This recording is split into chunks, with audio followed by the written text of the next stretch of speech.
Hello, everyone. Welcome back to another episode of Life in the Red podcast. Your host, as usual, Luke Mullin and Amie Just, coming at you after a little bit of an extended. We took a couple extra days, to allow for some of these basketball results to trickle in. Super Bowl results to trickle in. Allow us to have one podcast right before I go on vacation. All of those things. Yeah, and today's probably our most basketball heavy episode yet, which is good timing. Of course, as we said last time, I mean, these games are getting important. We're getting down to the business end, of course, of these schedules for both the men's and the women's teams. Exciting games, and we'll hit on those first before we get into some other sports and a little bit of Super Bowl talk here at the end. And just to start it off, I mean, Nebraska men's basketball, 2 really big wins in the last couple of days, or 7 or 8, 9 days. It all kind of blends together. Yeah. But the key takeaway is, hey, teams on the bubble, don't come to PBA in February because your chances of making the tournament are going down. First, it was Penn State in the Keisei Tominaga offensive explosion. Yeah, the 30 for 30 game. Indeed, yes. That was so much fun because it wasn't just like 30 points on like a really bad like shooting percentage. He was still like 12 for 18 from the floor. Mm-hmm. He's shooting at a fantastic clip from 2, from 3, from the free throw line. He's one of the only players to be doing well at the free throw line for Nebraska this season. The supporting cast in that game, Derek Walker and Sam Griesel, they combined for just 16 points, but it was enough.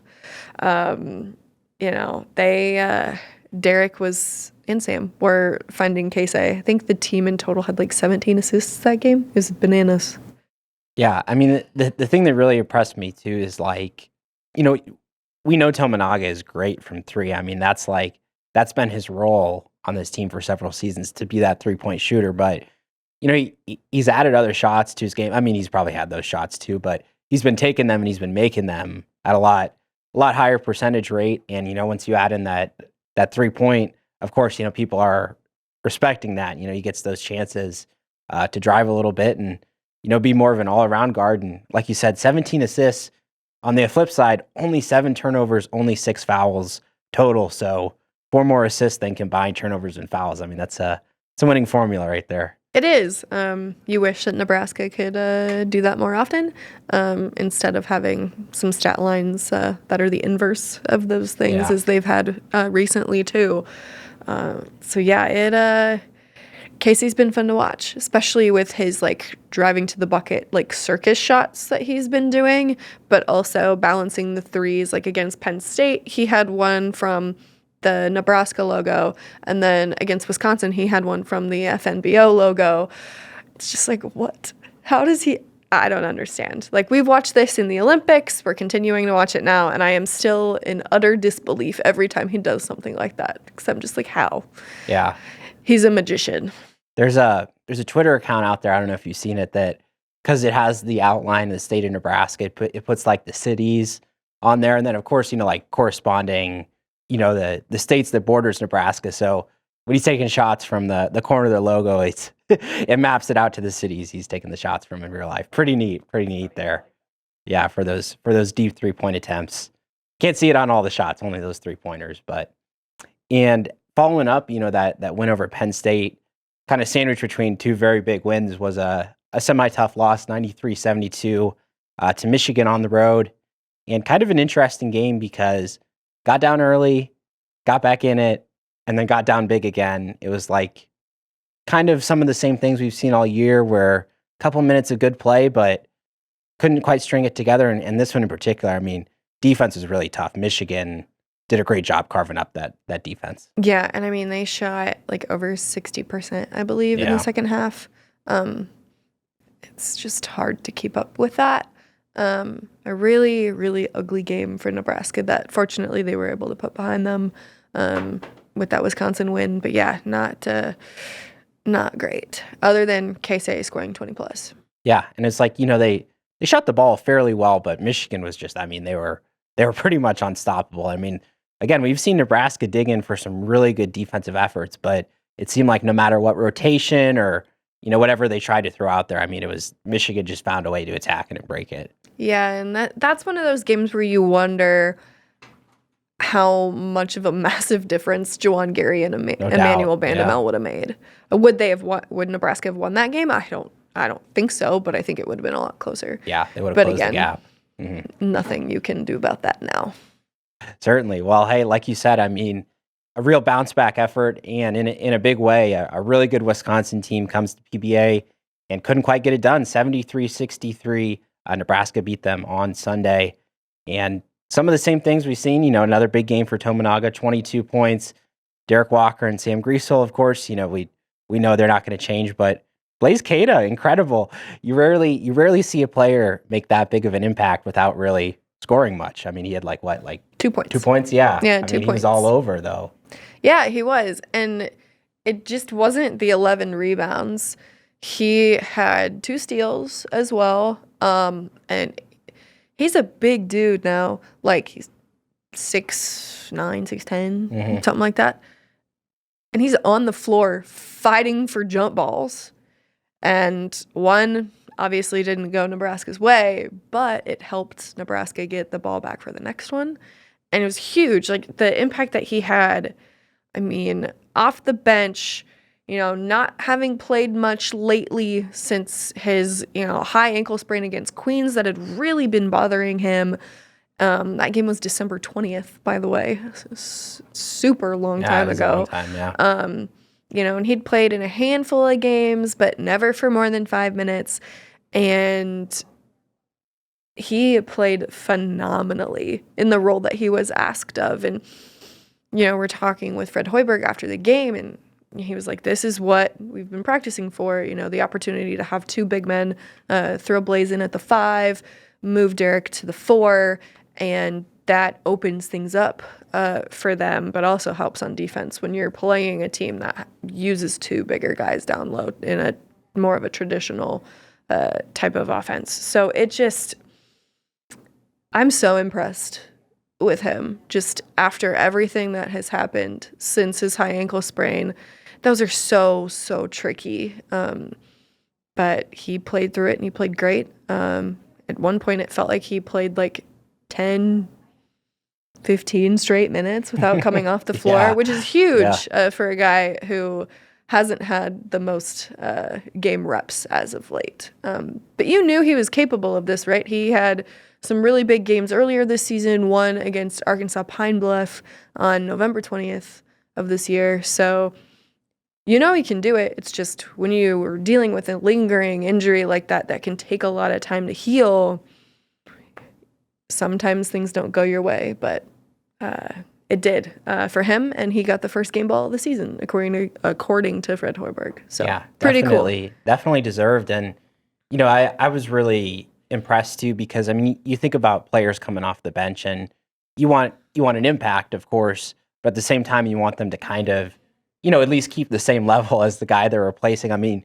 he elevated things, obviously, which is why he got that game ball. And especially, too, I mean, there's so many good big men in the Big Ten that it's you get Derek Walker, you get Wilhelm Breidenbach, they're out there, they're battling. But when you add Keita in and he delivers such quality minutes, I mean, it helps kind of ease that challenge, that those other big men are taking on as well. It also helps when one of those big men goes down.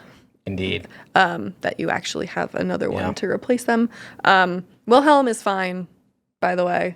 Just got popped in the nose, got a bloody nose. He could have come back in if he needed to, Fred said, but, Keita was playing so well and didn't want to disrupt the flow of the game. So that's why he did not return after taking a pretty hard hit to the face. Yeah, tough move, and, tough battles down in the post, of course. But, I just thought it was a gritty kind of win, because they were down so much early. And, it takes chipping away at that. They had a couple nice runs, of course. But like I said, I mean, stringing together those minutes and those stretches of great play, I mean, those have really eluded them in those losses. But in this one, I mean, they dug deep in that second half. Yeah, they really did. They were down by 17. 17.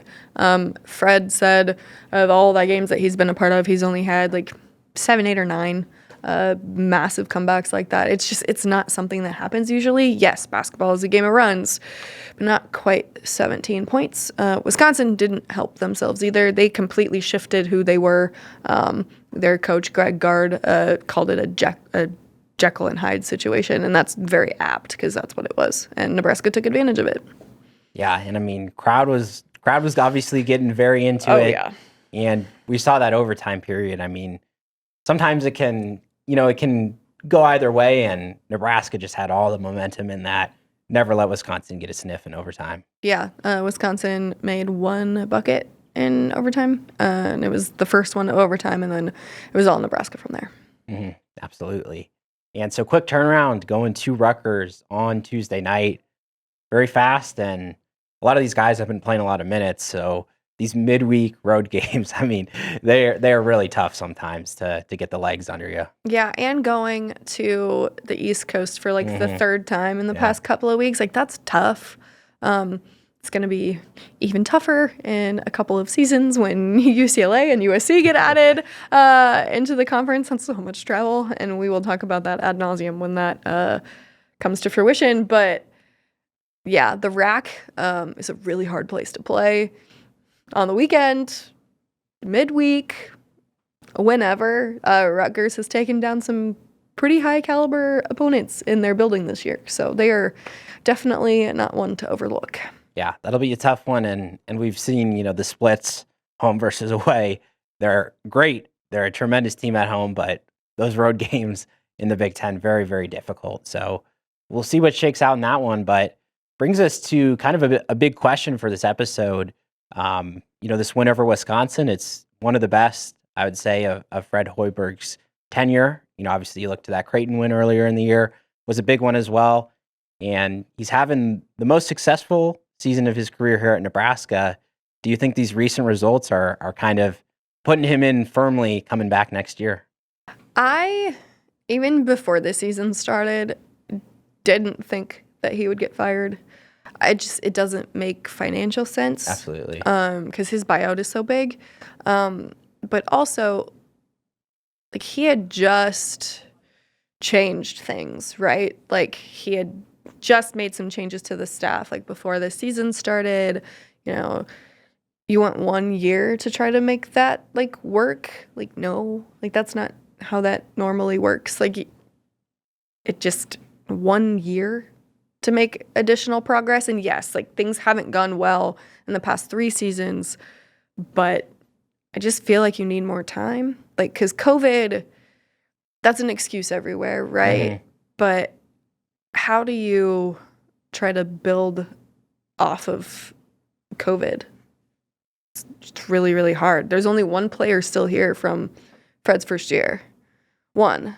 So, like, he's been doing what he can to change those things, but yeah, after the Creighton win, I thought that was cemented. Mm-hmm. And then again, after Iowa, and then after they lost Bandamel and Gary, it's like, okay, well, how do you judge the rest of the season if you don't have 2 of the 3 major transfers that you brought in to help right the ship for the year? Like, that doesn't help. And then obviously winning against Wisconsin without those 2, and Penn State as well. Good things for them. So yeah, I don't think Fred is gonna get shown the door this season. I never thought that he was going to, but this definitely feels like he's got another more year. Yeah. Another, what was that? Another year more, whatever. I'm tired. It's Monday after the Super Bowl. It's fine. No doubt. And I just think, from a results standpoint, I mean, obviously the wins, I mean, having the most wins, he has 4 conference wins, 10 total wins was the best he's had. Nebraska already 5-10 in conference play, 12-14 overall. So you're seeing those tangible results. But at the same time, I mean, you want to see growth from the players that they've had in the program. Look at Derek Walker. Look at Keisei Tominaga. I mean, these guys have improved quite a lot. And you're looking at the system, too. You wonder, of course, those first 3 years, Hoiberg trying to install his system the way he wants these guys to play. And as you said, I mean, they changed up things this year, and they've been more successful. I mean, that's what you want to see. Yeah, absolutely. And yeah, know, like, I know how much Nebraska fans want there to be success here with this program, and 12 wins isn't cutting it. Like, I get that. Like, Tim Miles was fired for way less. Like, we know that. But I just feel like one more season, then we can figure out where to go from there. You know, if they have a pretty decent go next year, or not. But yeah, making a change after changing not just the identity of the team, but so many members of the staff, and with his buyout, just didn't feel like the right thing to do. Yep. And I think we've kind of reached that point too, where it's not like, okay, he's coming back for another year because he's got this massive buyout. It's like he's coming back because he earned it. Yeah. So that's where we are, and more big games to come. Like I said, for the men's team and for the women's team, every game right now is huge. They continue to kind of be on that last four in, first four out, right on the bubble of the NCAA tournament, potential NIT. And what helped them, 78-66 win over Northwestern. Another game, though, where they had to hold off a late rally, almost lost it. So kind of going through some of those similar struggles end of the game. Isabella Bourne with a big one in that one, 18 points. Alexis Markowski with a double-double. But Northwestern at the bottom of the Big Ten, not the toughest game. That's the game you have to standings. Win. Yeah. And they had those big games, you know, the ones that you'd want to add to your tournament resume. Illinois and Michigan lost them both. Some of the same issues, but different stuff. Illinois, 72-64 was the final, and that included a 20-0 run, which is crazy. We're just talking about basketball's a games of runs, but I mean, when you go down by a 20 spot, I mean, that's so tough to get back from. Then the most recent one, on the road to number 12, Michigan, made it tough. And, you know, I think it was just the first quarter. I think they fell behind and it was really close the rest of the game. I mean, they just kept staying in it, but 80-75 loss on that one. Those two losses, those are tough, but Alexis Markowski playing really well. Isabella Bourne's playing really well. But, you know, it goes back to the injuries, the lack of depth, and the bench points. It's a real concern.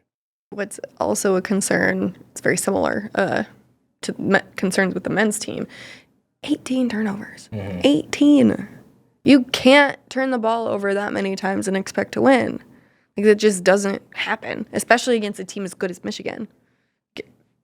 That's one that, you know, is going to haunt them, I think, for a while. Absolutely.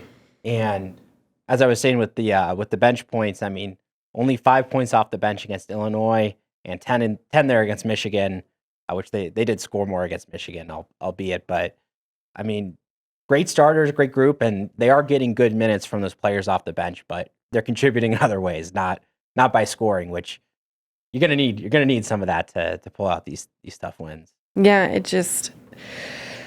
they need a couple more signature wins here in the last couple weeks of the season, because they are on the bubble, the definition of on the bubble. Last I looked, earlier today, it hadn't been updated in a couple days, granted. They were on the 12 line and playing in the play-in to the tournament. So that's not what you want. So gonna have to figure things out. I mean, they've got 4 games left of the regular season at Minnesota, that home game here against Iowa. That's gonna be really tough, and then back at Illinois, and then home against Northwestern. So, you know, they're probably gonna win that Northwestern game, but the other 3 are tough. So they're gonna have to figure out a way to get some quality wins there, especially since Iowa's ranked in the top 5 right now. Yeah. Certainly. I mean, I look at that too, and you know, you think about having probably the easiest game against Northwestern's at home, and then also the hardest game against Iowa's at home. Then you've got those two like Minnesota and Illinois.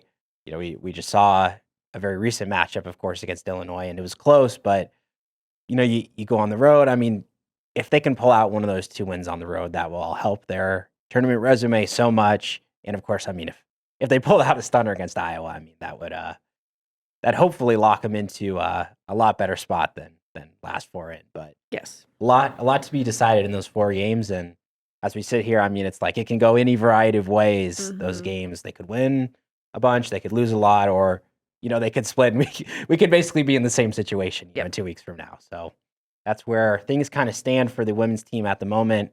And other Husker sports, a lot of different stuff. Some quick updates to get you caught up on. For once, not a very extended football update here after recruiting. Kind of been a quiet period, but as we know, Matt Rule and his staff, they never stop working. In particular, Rule has been all over. Spoke at a regional meeting for the Texas high school coaches, then went up to Omaha, spoke at an Omaha Coaches Association meeting. He's also scheduled to talk in front of the Lincoln high school football coaches. So Rule's been busy building those relationships as usual. And here in Lincoln, inside the football facility, off-season workouts in full swing. Staff getting the chance to witness some of that I think they have a certain number of hours that they can watch them for. So getting to know the roster better and Matt Rule building those relationships. Still a lot going on for football off the radar somewhat. Yeah. It's okay that we don't talk about football a lot in this episode because there is not a whole lot going on. But there will be plenty of time for that as spring football gears up here relatively soon. Yeah. Which is right crazy. around the corner. Yeah. Indeed. Well, we're officially underway for the spring sports season as well. Softball, pretty strong and very strong, I should say, start to the year. 4-1 at the Houston Invitational. Scored 24 runs and allowed just one. Came in a 1-0 loss to South Dakota State. Courtney Wallace, a few very strong efforts there on the mound. They're in the circle. Yeah. Oh, in geez, the circle. The baseball. In the My circle. Wrong sport. Geez. Yeah. I'm glad you're here to call me out right away. But, no problem. But yeah, I mean, they had a lot of great veteran talent coming back. So you kind of expect a little bit of that strong start to the year, but there were some good teams out there, and 4-1, strong showing. Who predicted that? You did. I did. In my New Year's Day silly column. So, but yeah, I mean, that's a tough field too. So that's really promising for them as they get started. Mm-hmm. And on the other side of things, wrestling, continuing its season, finishing up Big Ten play, defeated Rutgers 27-10 dual win, finishing 7-1 in Big Ten duels. Only loss came at Iowa, which is, of course, kind of the gold standard of wrestling there in the Big Ten. So some big meets coming up and duels, I should say, for wrestling as they get into the business end of their season. And then other big spring sport, baseball, as I was trying to get ahead of myself. Starting the season this Friday, 4-game road series at San Diego.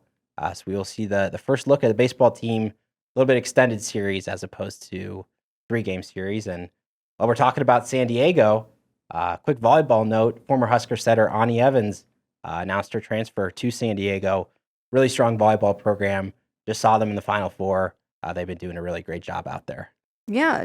They San Diego's really fun to watch last season. So I'll be interested to see how she kind of fits in there and if they can go on another run. We'll see. Yeah, I wonder if any of John Cook's San Diego connections helped out that move a little bit. Maybe. I'm happy for her. She's a relatively decent player and, wanted to go somewhere that had the master's program that she was looking to go to.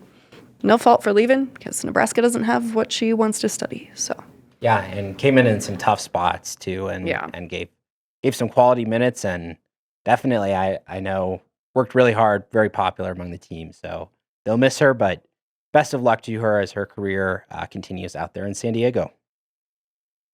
All right, last bit, Super Bowl. Yes, that happened. It did.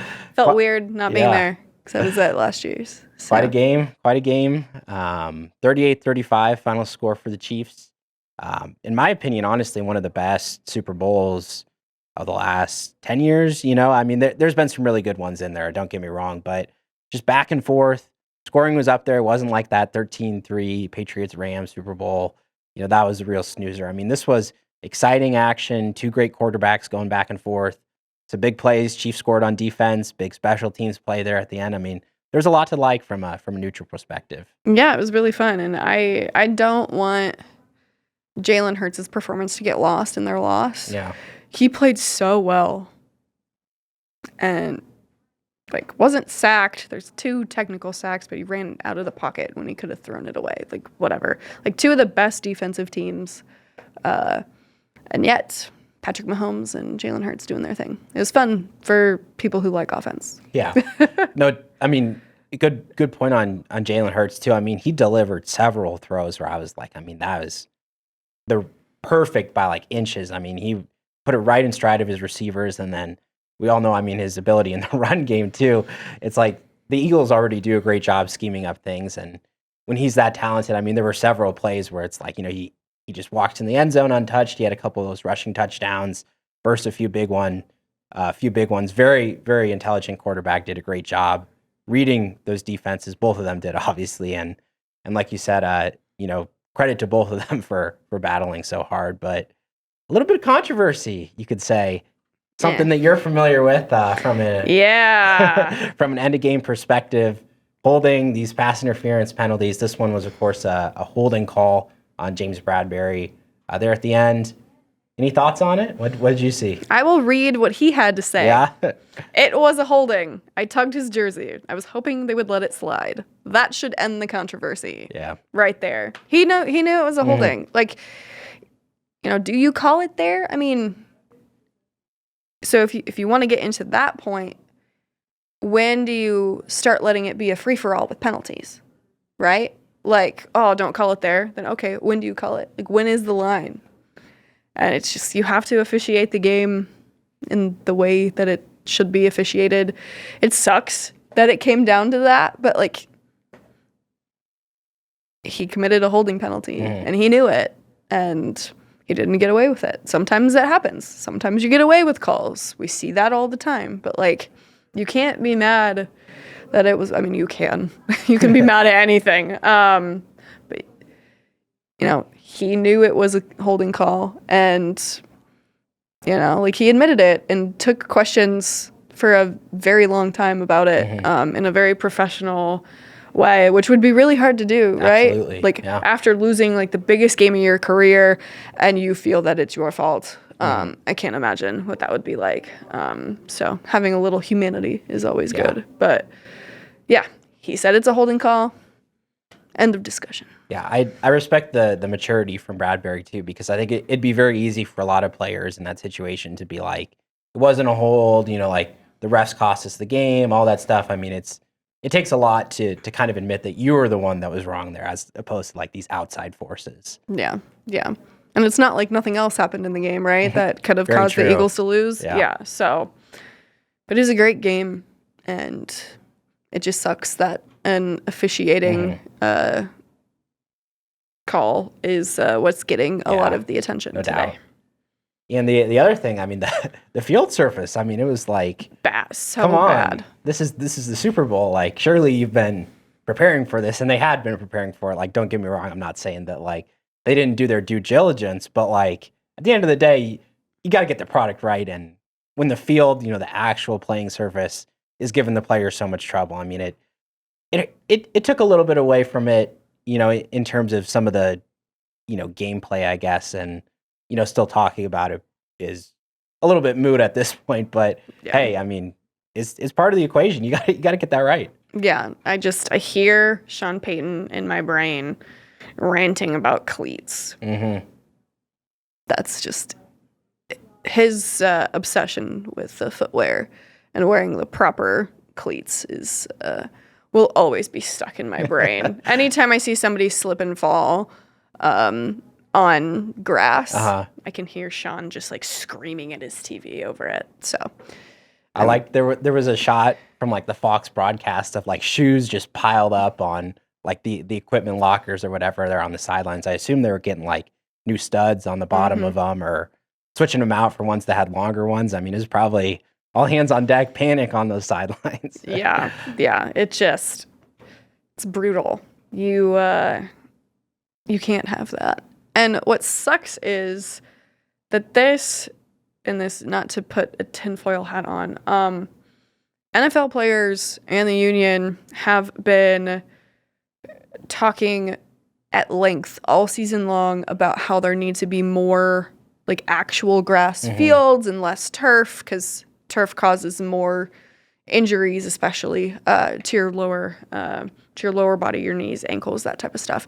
I hope that this does not turn into a talking point for the NFL to see like, well, you want more grass, look at the grass. Like, I don't want it to turn into that. That's my hope. Yeah, no, I mean, that is a good point. And I don't know exactly what went into the field makeup there. Exactly, what combination of turf and grass and, whatever they put in. And it seemed like, I do agree with you, though. We had all this momentum all year, players very united on that cause, and you certainly don't want something like that to get in the way of it, no doubt. Yeah, well, there are always stadiums that have problems with their grass. This stadium is one of them. Soldier Field. And that's the other Yep. one. Yeah. That's where Sean Payton's rants come in to my head. Every time that they played there, he would go on a big rant about how players better be wearing the right cleats because we know that this field has a lot of problems, all of that stuff. You'd see it get to like week 14 and, it's just like dirt. Yeah. So brutal, but a lot of grass field discussion at the end of this episode. I mean, look, like I'm with the players. There should be more grass fields. But I mean, you gotta do better than that. No doubt. But like I said, very entertaining game to watch. I think we'll look back on it probably in a few years' time, and I think we might remember the quarterback play a little bit more than the blown call. Maybe we'll see. Hope so. Eagles fans definitely will remember the call. But yeah, no, I have a good friend who's an Eagles fan, and he sent me paragraph after paragraph after paragraph of all of the things, including that. So I can only imagine what's going on today in Philadelphia radio, sports talk. Oh God, lots of yelling. Offices, lots of yelling, I would imagine. Lots of yelling. Yes, most definitely. Well, I think that'll about wrap up our Super Bowl discussion. Always good to get in a little bit of talk about Super Bowl, but long off season now awaits for the NFL, but USFL I believe is back. Sure. Leagues, there's always stuff going on. So never a dull moment. For all the crazy football fanatics out there, they'll have more to watch. It'll be coming on your TV. But like you said, some time before spring football, basketball, very important right now. Stay tuned, journalstar.com, have all those results. Wrestling, baseball, softball, track, all in action this week, indeed. So stick with it, and appreciate all of you tuning in as usual. For Amie Just, I've been Luke Mullin. Thanks for listening to the Life in the Red podcast.